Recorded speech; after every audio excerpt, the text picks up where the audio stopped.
Almanya'da çelik işçilerinin örgütlü olduğu Metal Sendikası Başkanı Jörg Hofmann, Çin'in Doğu Türkistan'daki Uygurlara yönelik insan hakları ihlali iddiaları nedeniyle Alman otomotiv üreticisi Volkswagen'e bölgedeki fabrikasını kapatması çağrısı yaptı. Bu arada Çin, Volkswagen'in en büyük satış pazarı olurken Doğu Türkistan'ın sıklıkla insan hakları ihlalleri nedeniyle gündeme gelmesi nedeniyle Alman şirketin buradaki fabrikasının operasyonlarına devam etmesi uzun süredir eleştiriliyordu. Uluslararası Doğu Türkistan STK'lar Birliği Başkanı Hidayetullah Oğuzhan başkanlığındaki 5 kişilik bir heyet 15 Haziran Çarşamba günü Ankara'yı ziyaret ederek İçişleri Bakan Yardımcısı İsmail Çataklı ve Türkiye Nüfus ve Vatandaşlık İşleri Genel Müdürü Şefik Aygöl'le ayrı ayrı görüştü. Heyet, Türkiye'deki Uygur Türklerine Türk vatandaşlığı verilmesi ve diğer ülkelerde tutuklu bulunan Uygurların bir an önce Türkiye'ye getirilmesini içeren 16 maddelik bir dilekçeyi iletti.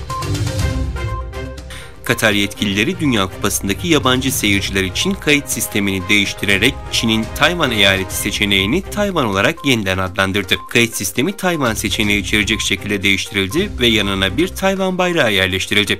Deutsche Welle'nin bildirdiğine göre Tayvan hükümeti 15 Haziran'da Katar makamlarını protesto ederek hatanın aslında Tayvan'ın egemenliğinin ihlali olduğunu ve sporun politize edilmemesi gerektiğini ifade etmişti. Filipinler geçen hafta Çin'in Filipinlere ait 200 millik münhasır ekonomik bölgesinde denizcilik faaliyetleri yaptığını belirterek Pekin'in Güney Çin Denizi'ndeki faaliyetlerine karşı eyleme geçeceklerini açıklamıştı. ABD Dışişleri Bakanlığı'ndan yapılan açıklamada Filipinlerin Çin'in provokatif eylemlerini sona erdirmeye ve Güney Çin Denizi'ndeki uluslararası hukuka saygı duyma çağrısını destekledikleri belirtildi. St. Petersburg Uluslararası Ekonomi Forumu kapsamında Rusya Devlet Başkanı Vladimir Putin'le katıldığı ana oturumda konuşan Kazakistan Cumhurbaşkanı Kasım-Cömert Tokayev, Ukrayna'nın doğusundaki sözde Donetsk ve Luhansk Halk Cumhuriyetlerini tanımayacaklarını söyledi. Tokayev, Tayvan ve Kosova'yı da tanımadıklarını sözlerine ekledi. Toyota Motor, Şangay'daki salgın tedbirlerinin yol açtığı Çin çıkışlı parçalara yönelik tedarik aksaklıkları nedeniyle 11 üretim bandında üretimi durduracak. Avustralya Dışişleri Bakanı Solomon Adaları'na ilk ziyaretini gerçekleştirdi.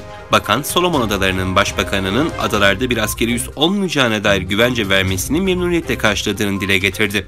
Çin'le Solomon Adaları arasında 20 Nisan'da güvenlik alanında işbirliğine yönelik hükümetler arası çerçeve anlaşması imzalandığı duyurulmuştu.